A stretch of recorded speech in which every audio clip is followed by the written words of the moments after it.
apprehension, a lot of excitement. And as I said before, the hope quite of what? That so many people did it, that they must have had some idea of hopes being fulfilled in some kind of way.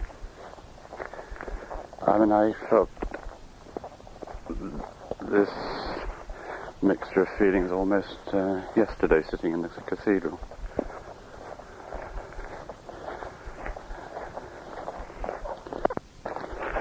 Did people then do it on their own? I suppose they did. Although people seem to think it odd that I walk on my own. There must have been some like that.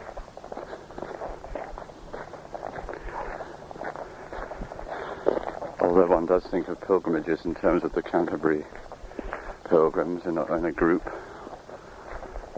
all manner of folk telling each other stories and passing the time on the way.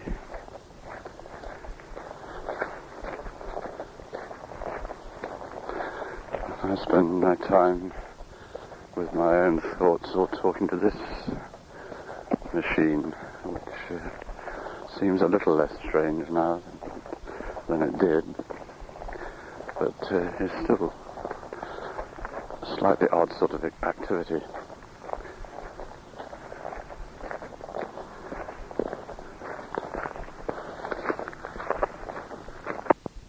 A dead cat lying in the middle of the track. Apparently no damage, but there it is.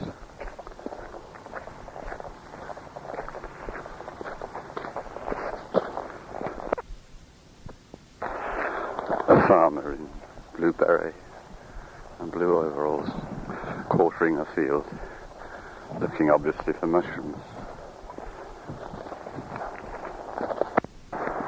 Small fields with dry stone walls up here. Something new. Certainly after the plains of earlier days.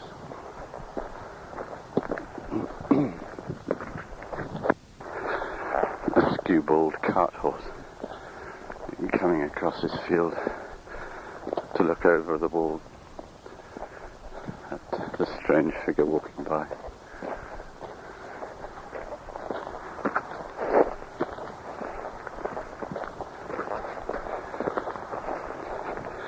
I had a dream about Tom last night, the details of which I can't remember, but it was emotionally powerful. I know that much. I think possibly he'd done some wrong or failed in some way and was very upset. Was that it? And I know I put my arms around him to show him that I loved him. And I got the marvelous feeling of being understood.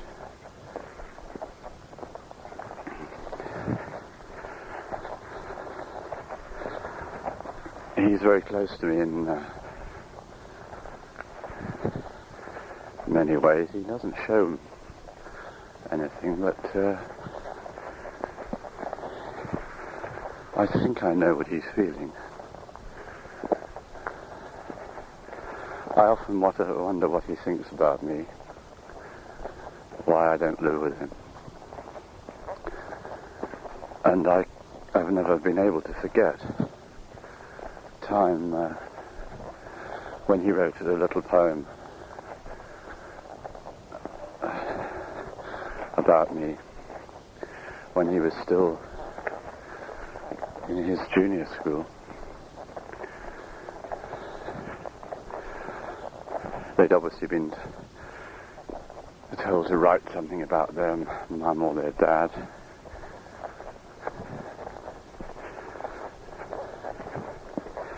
And he wrote something to the effect,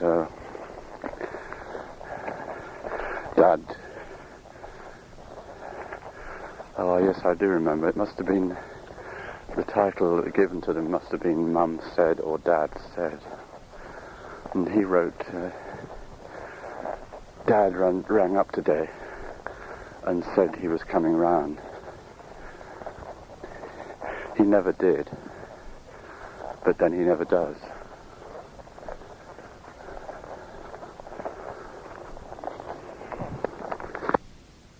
The harvest has been taken in round here, and the fields are being returned to plough.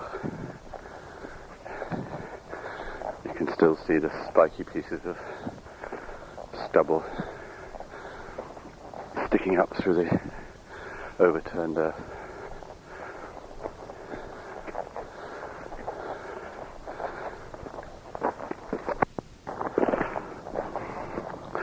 This is a tract of rose hips and blackberries and hawthorn and small ash. Stony, but obviously of great age, I should think.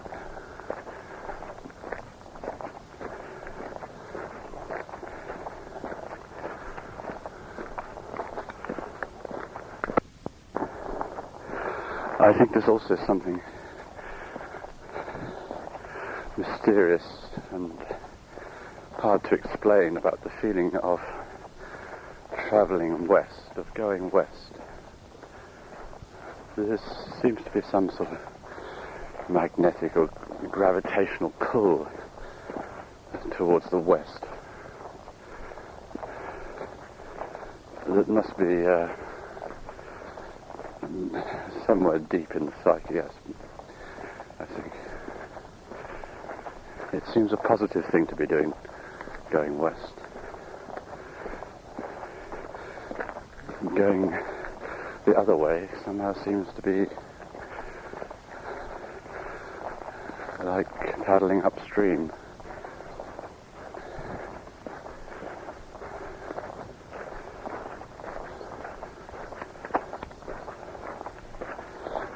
Although the Canterbury pilgrimage was an eastward pilgrimage.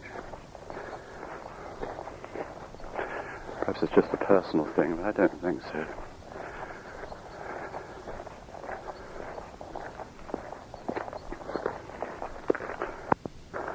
A man harvesting a field of sweet corn by hand.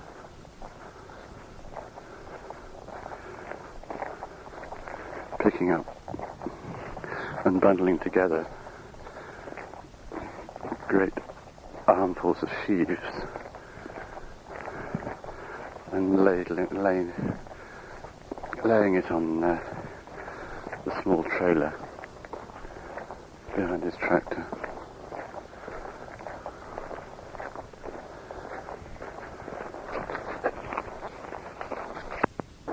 Teasels growing by the wayside here. I'm now walking along one ridge of the side of quite a steep gorge, wooded gorge. There's a road winding along down there and the river, small bridge. But the weather is such that I can't even see the other side of this gorge, lost in mist.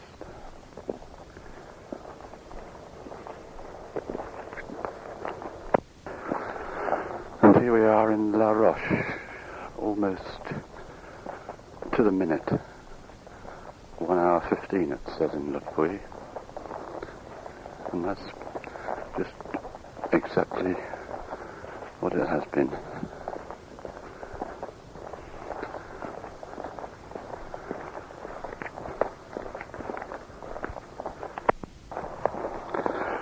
The technique I've adopted with dogs is to stand and face them and not give my ground. I like to be able to see they're up to. I don't like turning my back on them and then with the chance of one of them snapping at my ankles. It seems to work. And if you hang on, usually the owner comes out. They know darn well there's someone around. More dogs, same technique.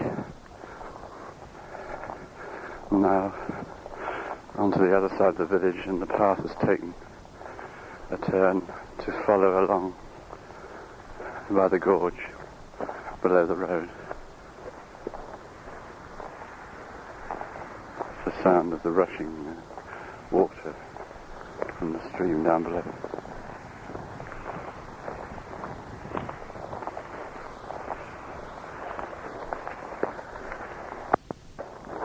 A set of footmarks.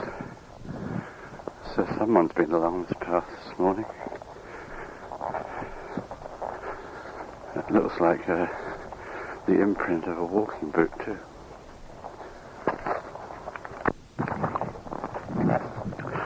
Well, this is a place of stones, certainly, scattered everywhere in this upland area,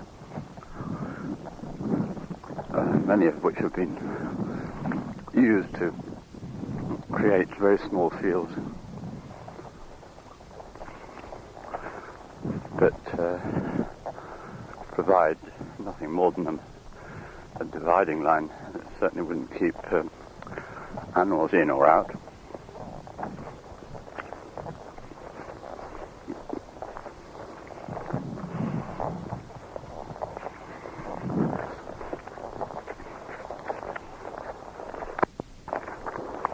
Cobwebs silver with the mist on the hawthorn.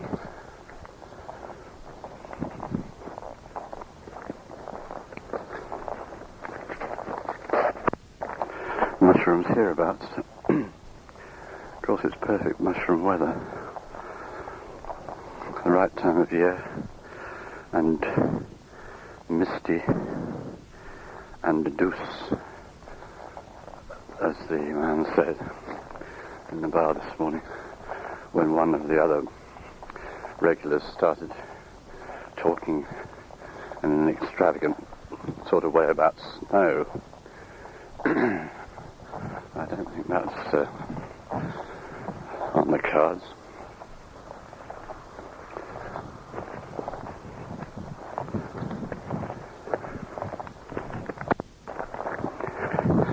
It's definitely one of those days for la vie antérieure. I certainly can't derive anything from looking outwards. It's probably only visibility of 50 yards. I'm coming to another main road now.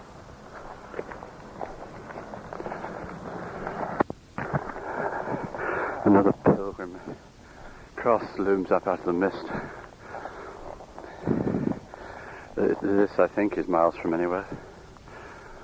What was the reason for this one, I wonder? I dare say the guide will make things clear, but I shan't stop and look now.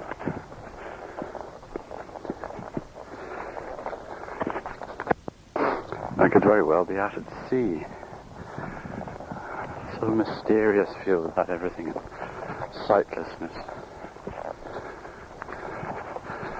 And the path seems to zigzag backwards and forwards.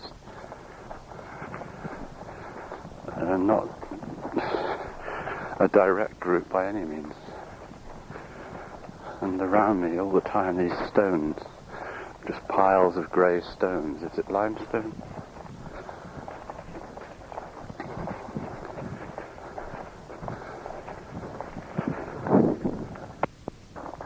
Oh, England. England made me.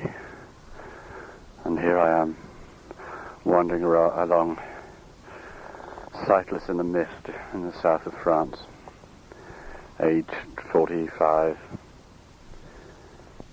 What next?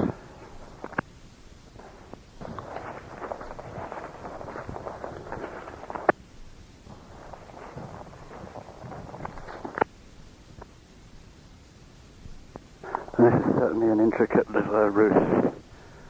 Small byways and paths and narrow lanes and skirmishings with fields and the crossing of roads and as yet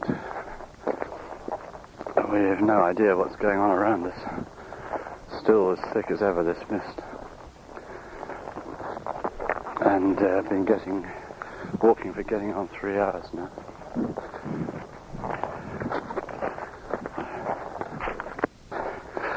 I could have collected a bucket full of mushrooms this morning. But before anyone says, well, why didn't you?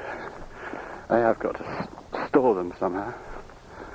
And B, I've got to cook them. I suppose I could give them to someone, but...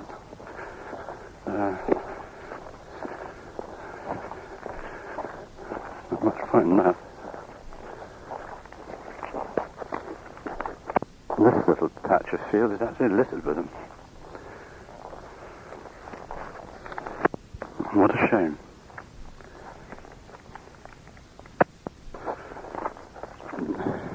In another village which I thought was bound, which in fact isn't, I've taken the southerly route instead of the variant. And there's an archway. I'm looking at stone, sort of basalt pumice type stone archway, 1674, and it certainly looks like it in the house beyond too. And circular granary, is it? Just great big lumps of stone, roundish stone. A village fountain. The inevitable dogs, unfortunately. Conversation with a farmer who asked where I was from, and we talked of the weather. A cluttered farmyard here. Everything in it. Tractors, vans, old cars, sticks, logs, feeding troughs, and muck heap, straw. It doesn't look as if anyone lives in it any longer. Shame. Looks, has a bit of style.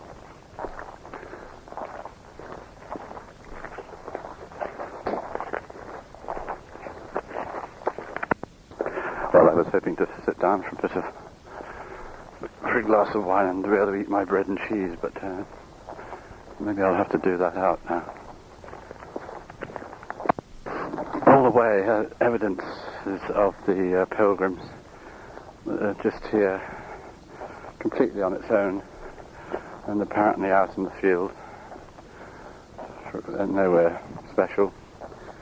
A small chapel, terracotta tiles, in seeming reasonably good order. But why there?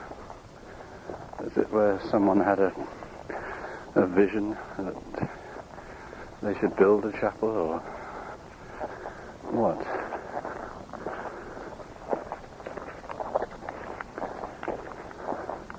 A lot of the farmhouses have crosses on top of them, stone crosses.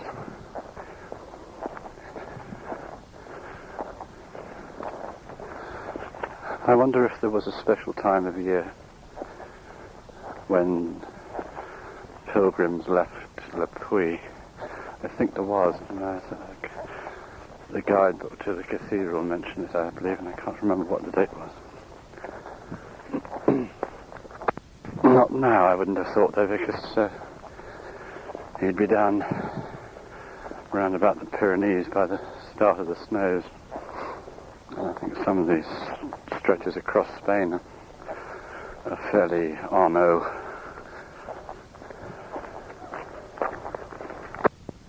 There also seem to be plenty of gîtes along this route. Certainly at this stage. I'm in Aumont Aubrac, and there's one here.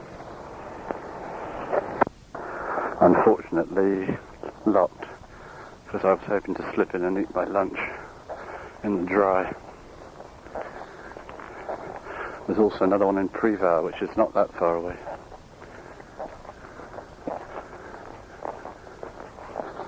The pilgrim is well catered for. Well, It looks to me very much like clover being grown as a crop. Was that presumably for some sort of fertilization process? 1 year, a rotation thing in which includes 1 year of clover which you plough in.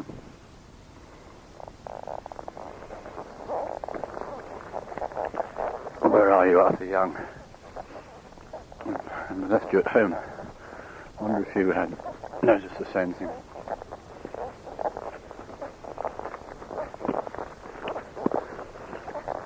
Walking along eating a bit of chocolate.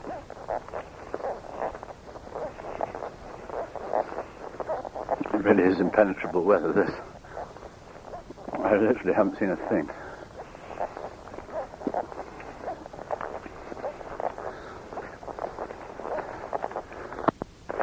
The stones around here on this track are very pumice-like and almost black like coke. And there's also a reddish coloured stone as well. The erse of pear erse, I believe, which means red coloured. Even mushrooms growing out in the middle of the track.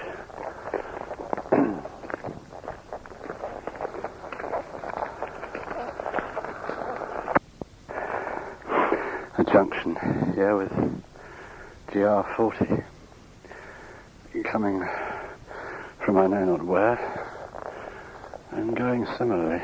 I'll have to look on the map.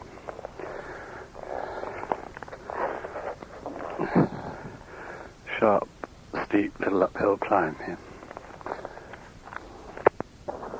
And now we say goodbye to GR40. Goodbye, GR40. Where is he going? There is a sign here.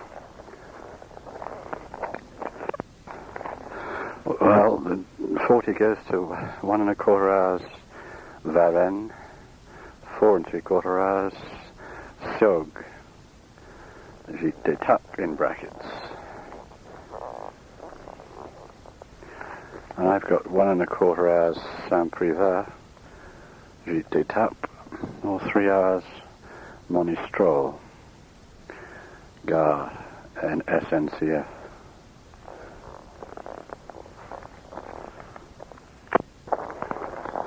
Strange sort of little forest.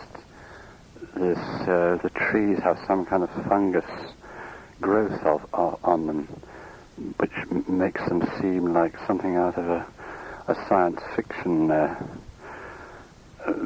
film. It's a fungoid growth it is. Very eerie.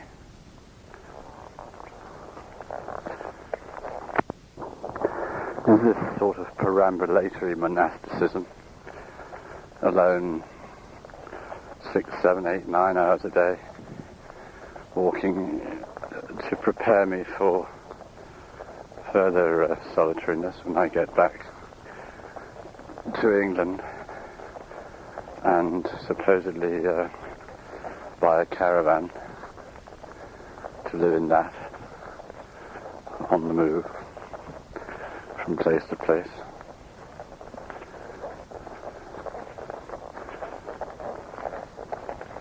Tall Scots pines suddenly raise their heads above me. Fine, straight trees, silvered in the mist up above, overarching my journey.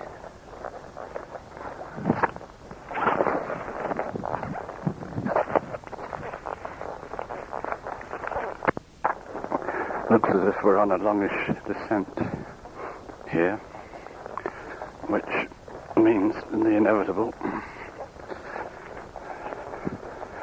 Tomorrow morning, maybe, another stiff, sharp climb to start the day. We've moved out of the woods now, and from what I can see, there are open fields on either side. And what a lovely collection of toadstools I've just come across. Ones with huge, great sort of caps on them, 6 inches high, conical caps, and black frilly edges. Also some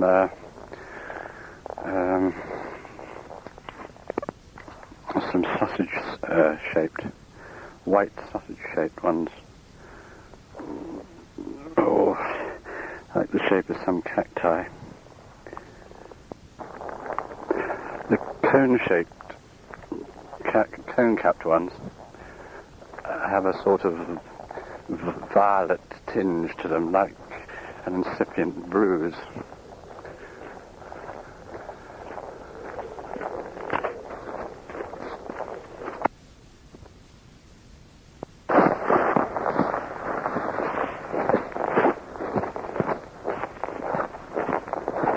Bonjour, monsieur.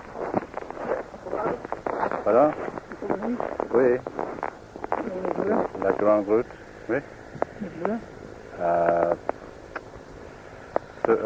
Sylvia, je quitte le puits ce matin. Oui. Saint-Prior, vous allez?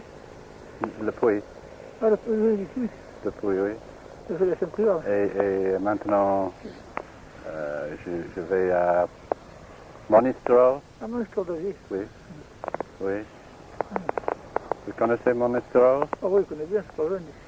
C'est une belle vie? Oh, c'est pas terrible. Ah. C'est pas terrible. Vous habitez ici? Oui, c'est là. Ah oui. Ah bon. C'est la même chose. Au revoir, monsieur.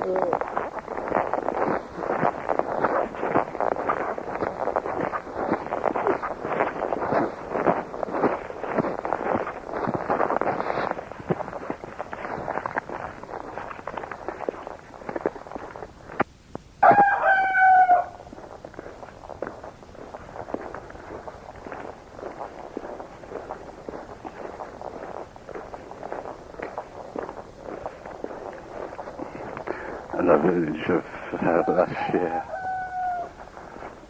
Someone establishing his claim as I walk through. And another cross on what goes for the village square, where there's a travelling salesman. What's he got, I wonder? One lady standing at his van talking to him.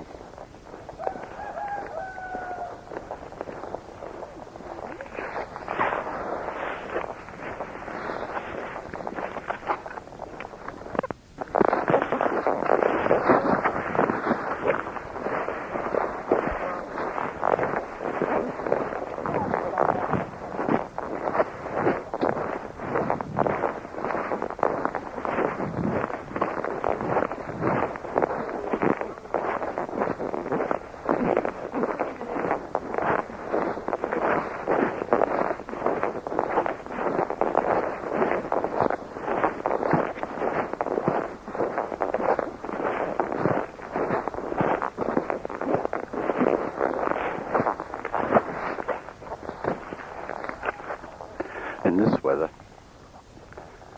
it's almost like a scene of devastation. Everything does seem to be in extremely bad repair here. I can't see many of the houses actually occupied. It's definitely a passé air about this place.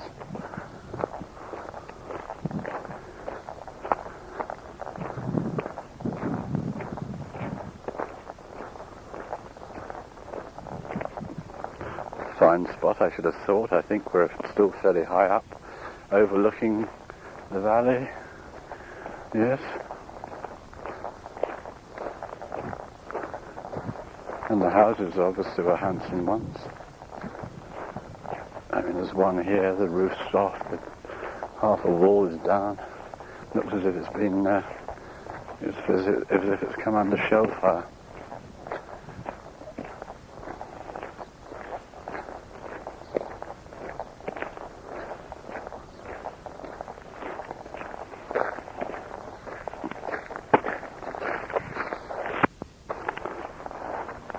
just met a couple out with a little dachshund, an oldish farmer type in his blue, and his wife, presumably. Asked me where I'd come from, where I was going. And wished me bonne route. They all seem to know around here, they have today anyway, what one is doing.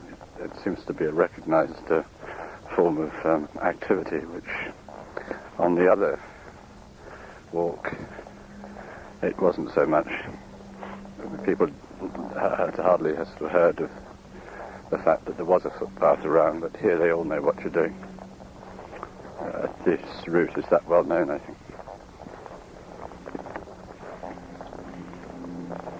I mean, it must be part of their folk history.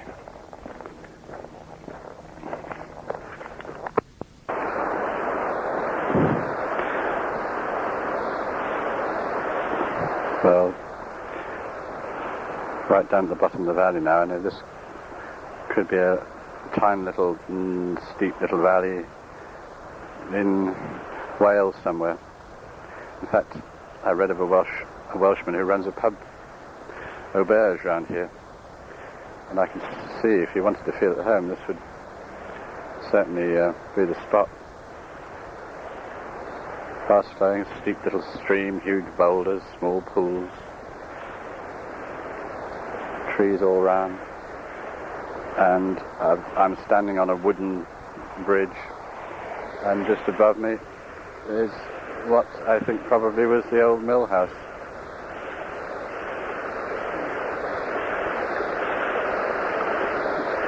Probably someone's cottage.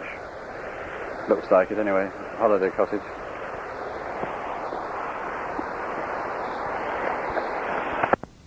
Saint-Privat-d'Allier. I'm just leaving Saint-Privat-d'Allier after a bière. I could have stayed here. There's supposed to be a gîte, although I didn't see it. But it's only just past 5 o'clock. And rather than sit around for the rest of the evening, I'd rather do a few more miles, at least to Monistrol, where there are apparently places to stay, and if necessary, pay a few extra pounds.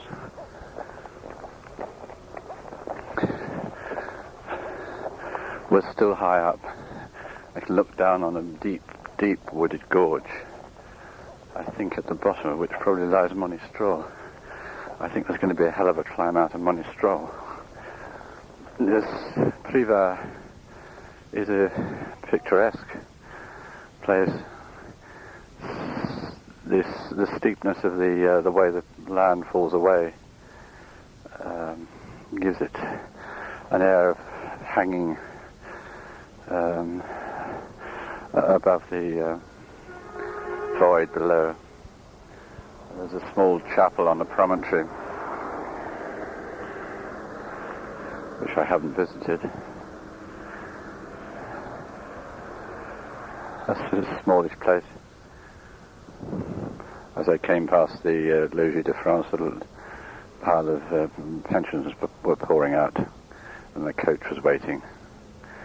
So the same thing has happened here as in England at this time of year.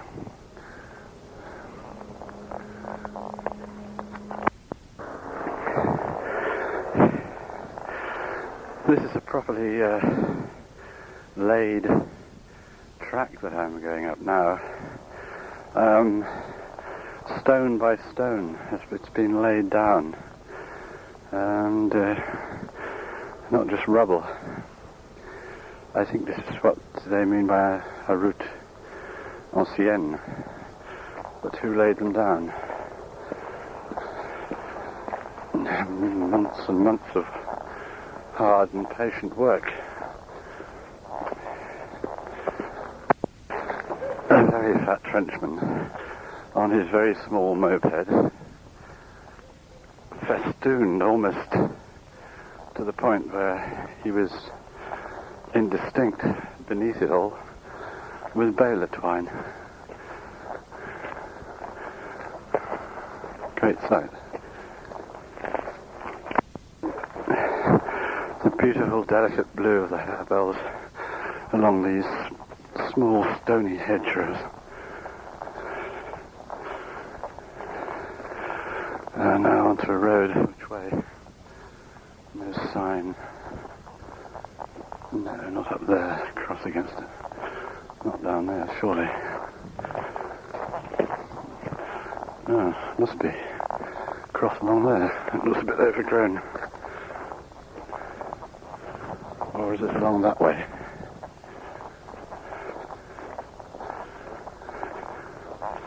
No, not there, not the way I've come. Not up there. Not down there, so down here. Following the contours of the hill now. Sooner or later we're going to have to plunge down. And this path is just about alright, but it's getting to the point of being overgrown. I brush past things as I go along. Bracken, trees, broom, blackberries.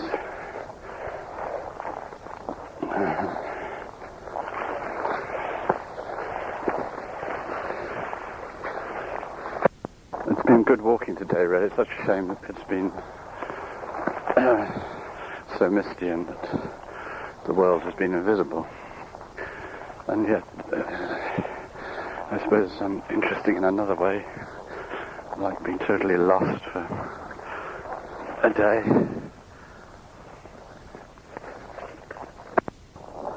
And what a good thing to get the waymarking is so good around here. It's quite the best I've come across anywhere.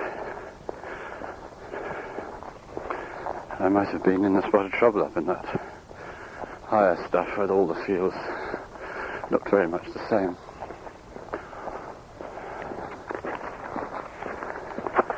Just drizzling very slightly. I don't think it's going to be any worse.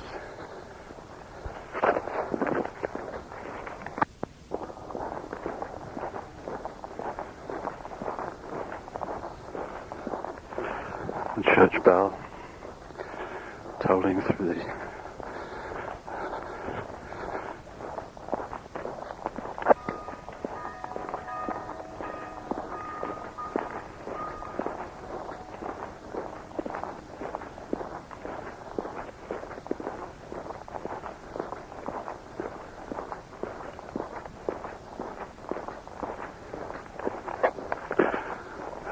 and the Scots thistle by the wayside.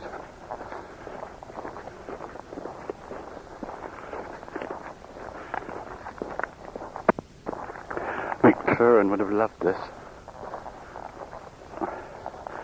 The walking plus all these historical associations.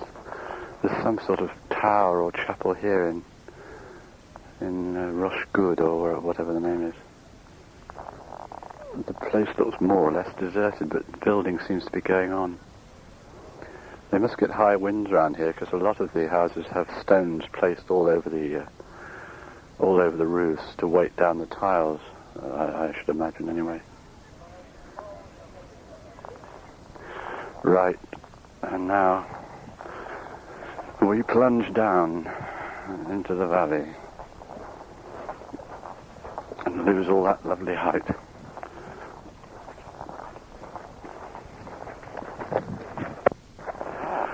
Masses of juniper berries on this juniper tree here. Beautiful, dusted, deep purple colour.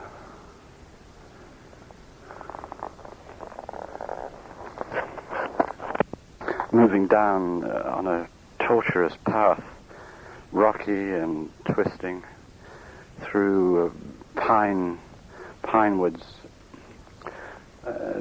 which have been tossed and broken in all sorts of directions. There are also massive, great boulders. The floor is pine cones and pine needles.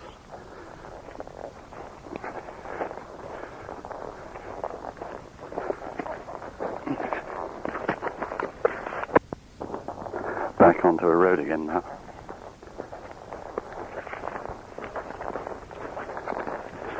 Will this take me down into Monistrol itself? Possibly.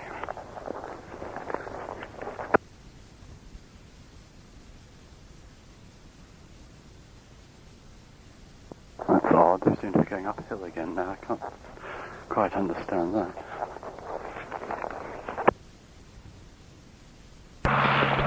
The ploughman spreads his muck the homely way.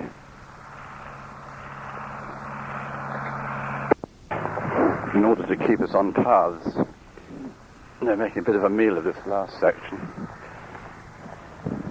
What might possibly say have been a mile is, I should say, double that, because of the zigzagging attempt to avoid all roads.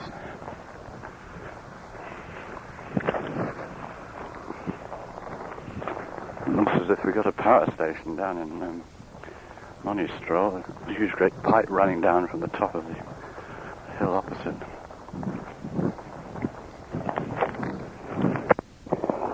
There's evidence today of someone having ridden the entire section from Le Puy to as far as I've got, just above Monistrol, one way or the other, on a cyclocross motorbike. I'm sure he's a lovely chap, but I hope it's not the beginning of a trend.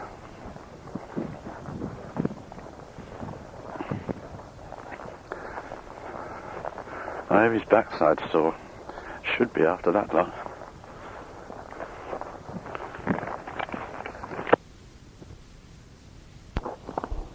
The cathedral, Le Puy, Romanesque, immensely solid. A feeling of weight, strength.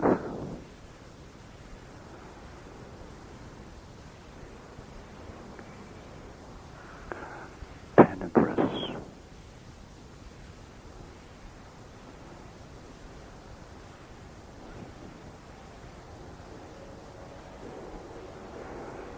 The beautiful glowing stained glass, accentuated by the darkness of the interior, marvelous, intricate designs, but perfectly symmetrical.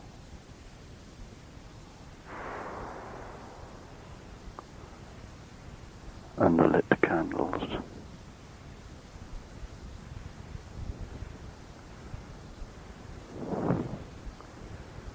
Very quiet. Hardly a soul here.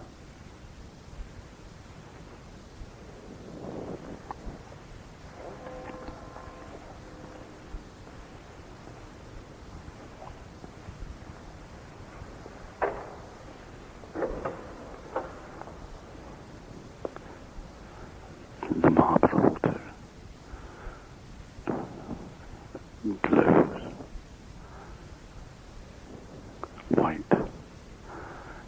white and gold.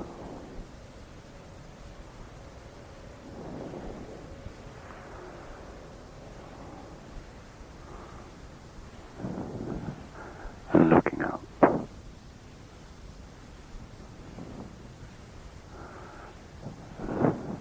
almost Pyrenees-type arches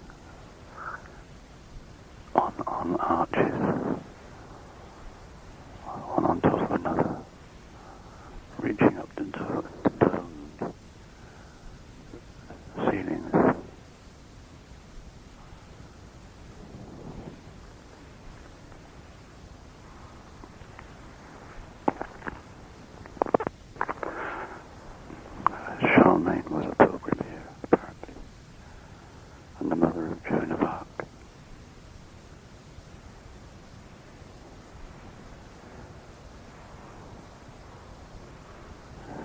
Not only did pilgrims set out from here to Compostela, but there were pilgrimages to the Puy.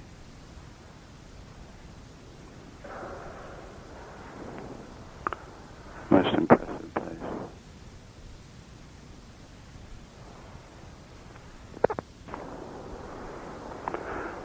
The sound of thunder,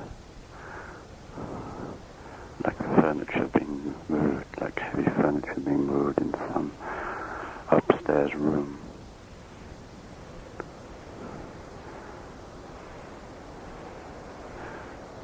And the rain falling on the pavements outside.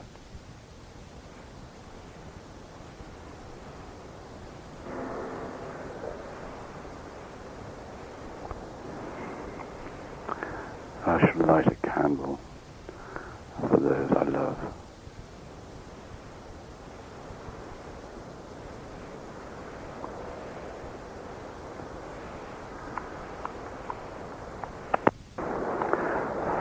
The storm is wild and raging outside. I can hear the wind blowing and heaving the rain onto the windows.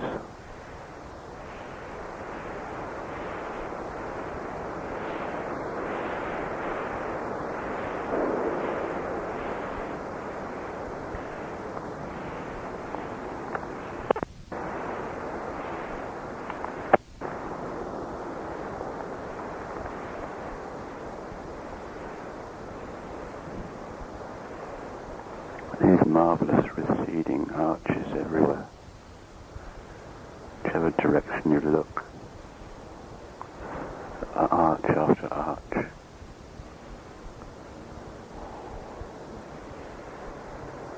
From all angles.